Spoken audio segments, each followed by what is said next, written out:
The road splits here. Mama thinks we should go right, because it's the right way. But left also might be the right way. If it wasn't clear by now, Mama doesn't actually know.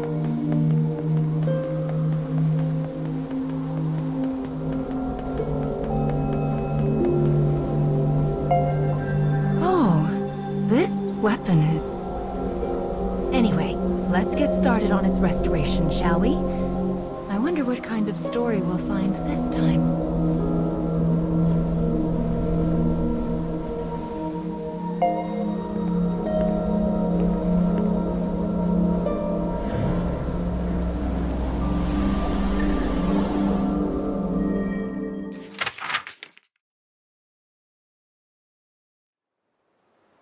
Once, two sisters with lovely ebon hair lived in a lush and verdant land. They hunted for food in the forest and did their best to each support the other.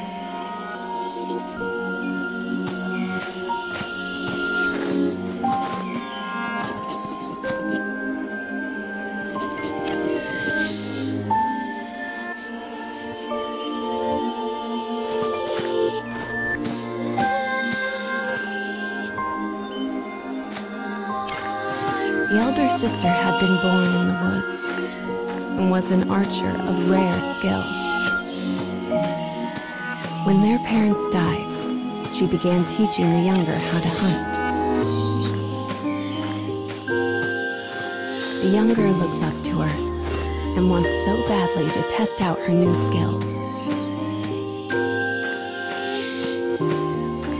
This thought fills the older sister with warmth as she follows after her sibling.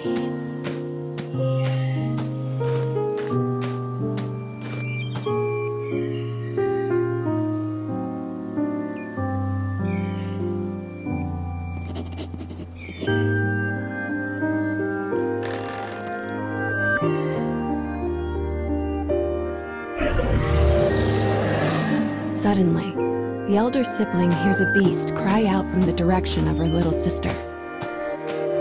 She sets off after her at a frantic pace. The savage beast looms over the prone girl and makes to attack.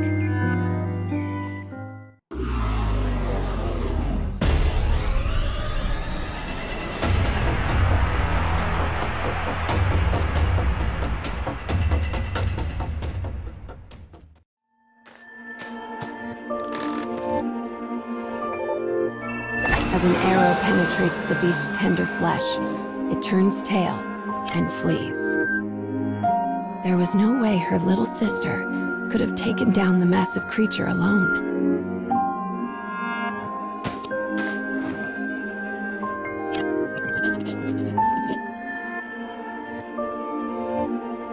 Trying to calm her, the woman removes her silver hairpin and places it on her sister. It is a keepsake of their mother, one the young girl has long desired. "Thanks, sis," she says, beaming. "Next time, it'll be my turn to protect you."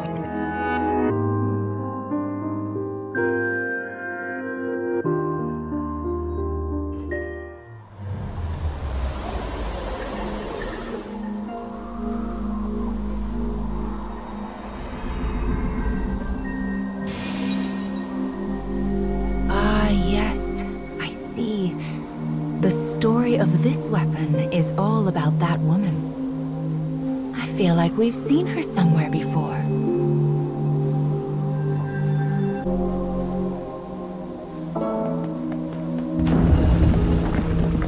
What could this black barrier be?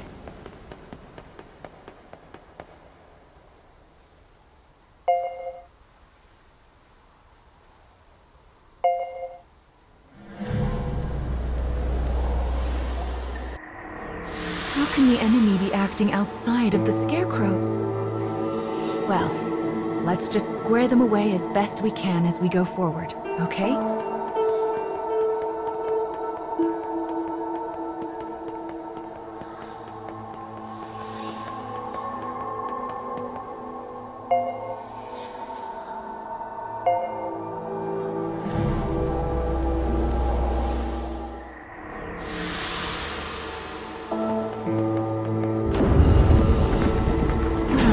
could those dark creatures be after? I'm sorry, child. There are just so many things that Mama doesn't know.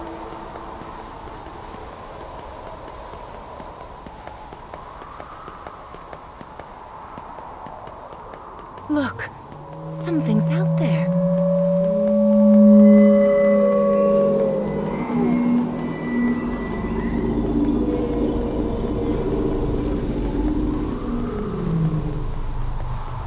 What could it be?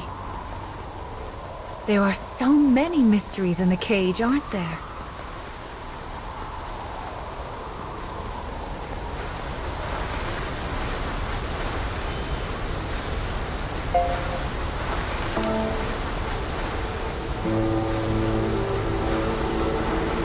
This second scarecrow will hold another part of the weapon's memory.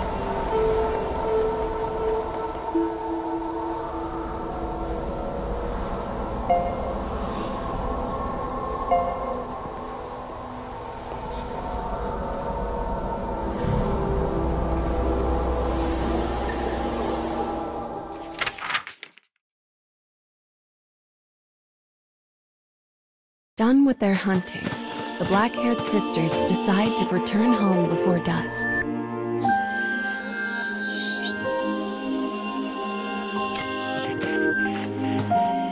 The younger has caught a small bunny, and the elder a large boar.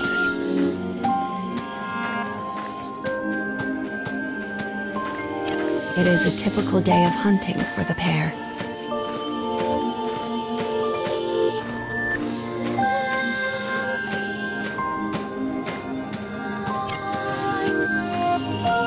They only notice the disaster when they come to the hill that overlooks the town.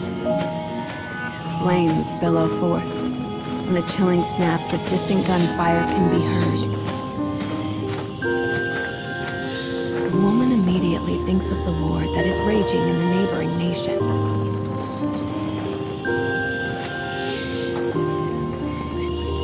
She tells her sister to stay put and goes to see what is happening for herself.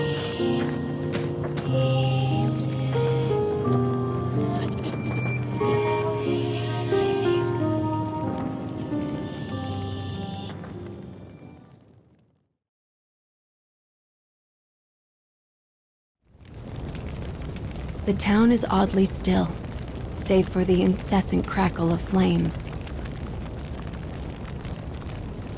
The woman gasps as she takes in the grisly sight before her. All she can see are bodies. Bodies.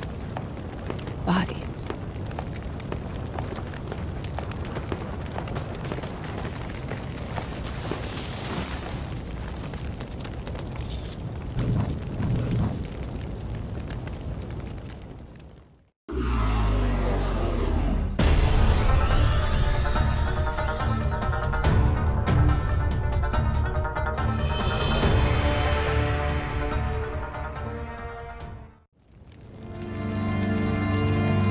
After defeating the soldier, she hears a voice.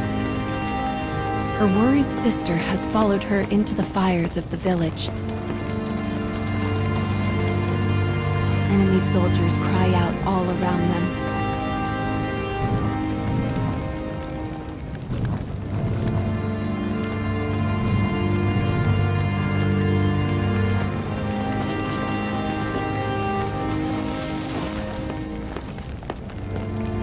As the woman feared, the war from the nearby nation has finally found them.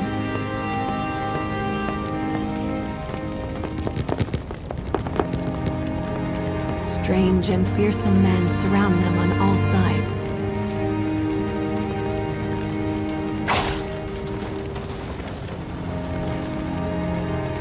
Impact, heat, pain. Her little sister screams. As the woman's consciousness flickers out, 2 words from a soldier reach her ears. Sort them.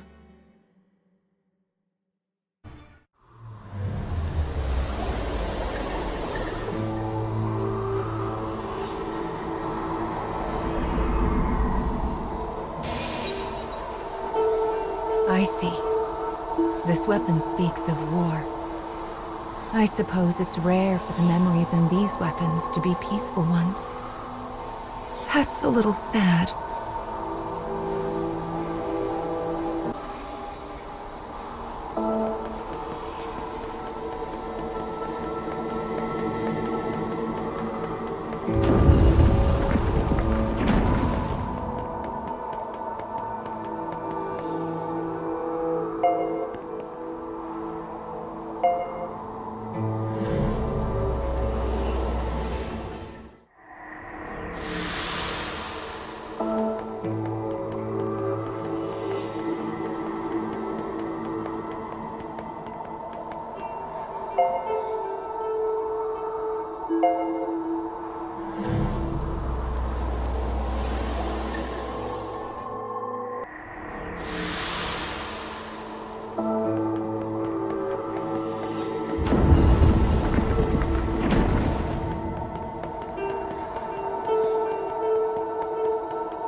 This room is a bit strange, isn't it? Can you see down there? There are so many paths going every which way. It's like a maze. I wonder where the other paths lead.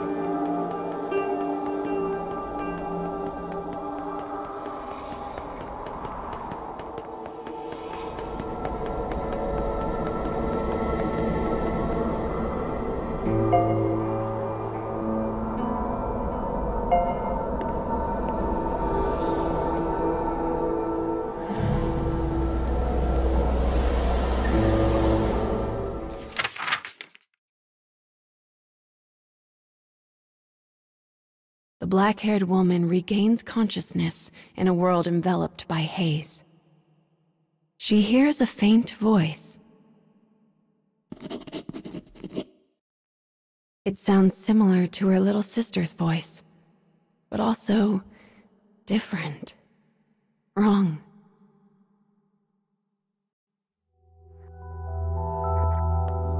My sister. I have to save my sister. The woman's dim memories slowly become clear. The blow she'd taken, her sister screaming, the soldier's words.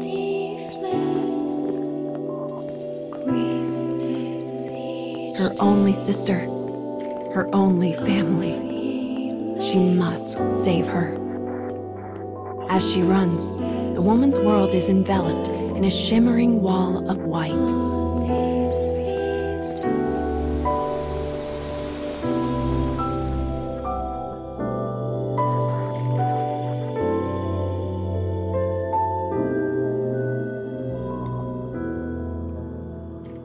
When the woman wakes anew, she is lying on the floor of an unfamiliar prison.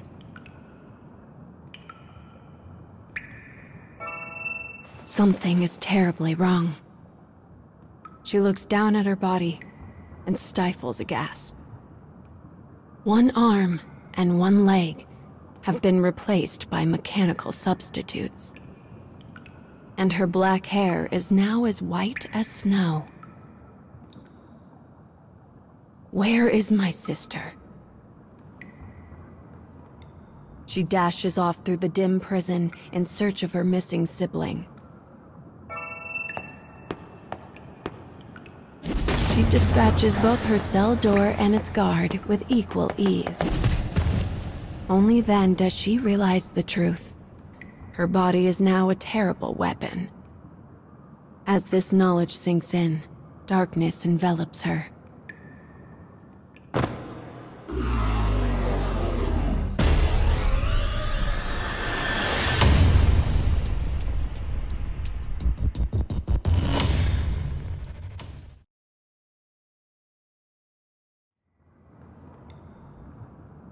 When she interrogates the dying guard about her sister, he grins madly and says, "Our kingdom will invade all.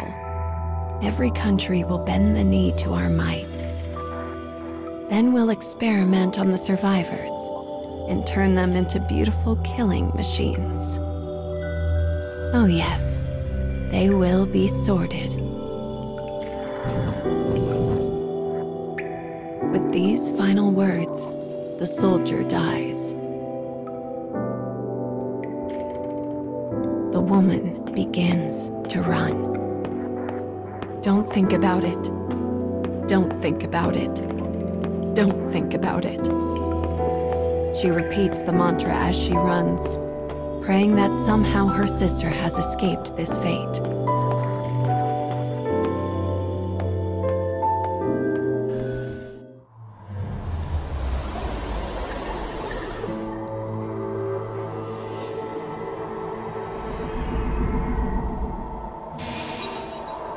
The memories. She lost her arm and leg because of her dark past.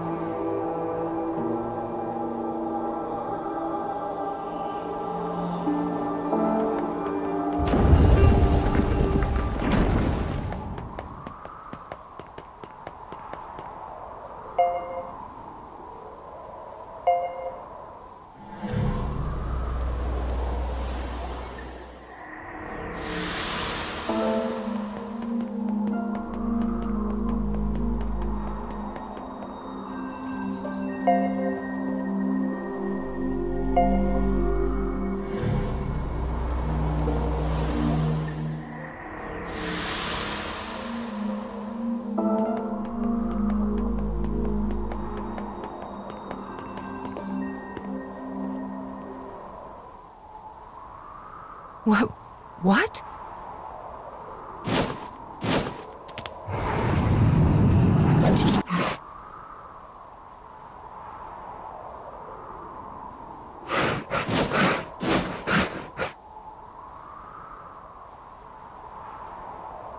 That was...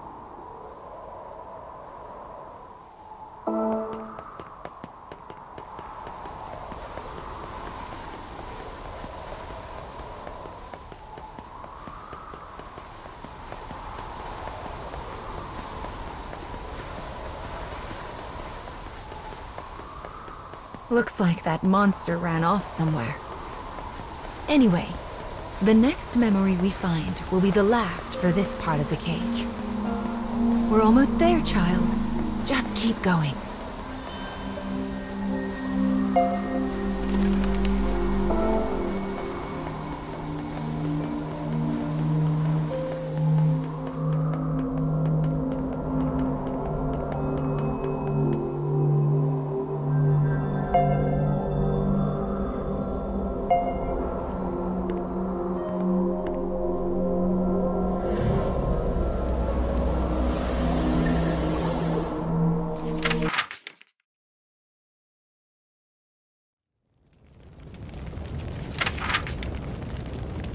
As the woman exits her prison, she beholds a town stained red with both flame and blood.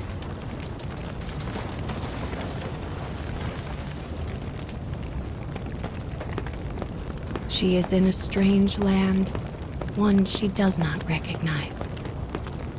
But she must find her sister.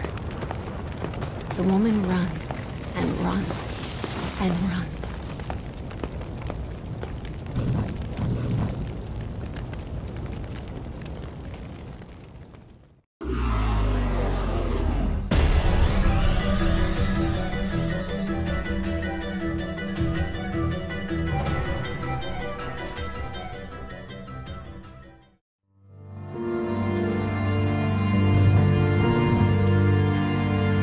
That's a child. Upon hearing the wail, she dashes toward the sound.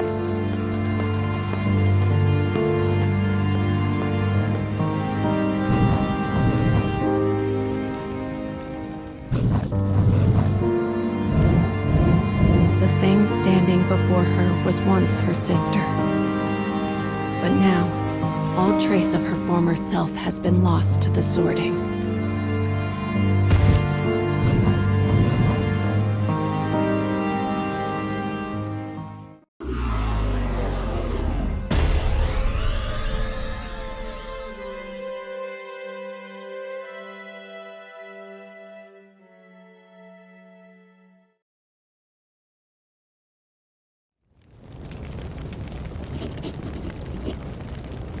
Her transformed little sister trembles, as if trying to remember something.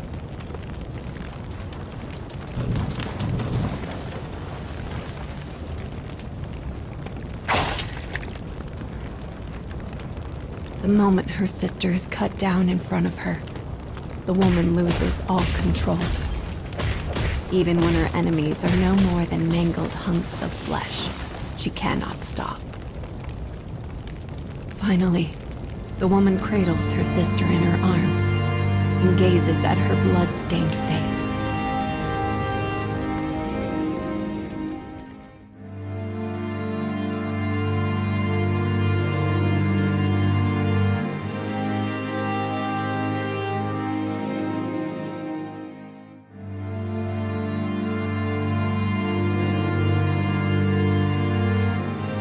Their hair, once dark as night itself, was now pure white.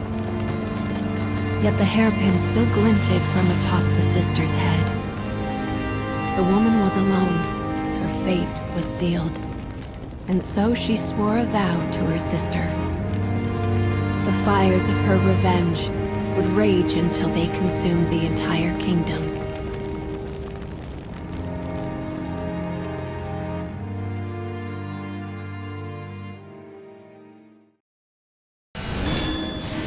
I'll grind them into dust.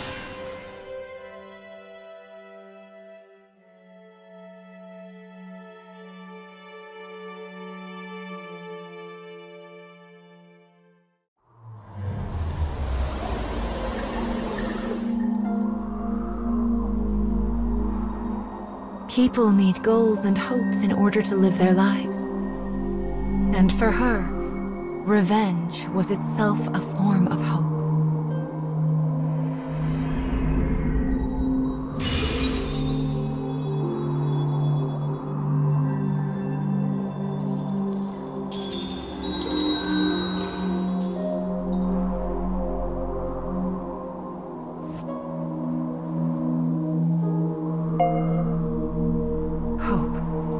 The spirit of desire and the drive to move forward. There are still many things you need to reclaim.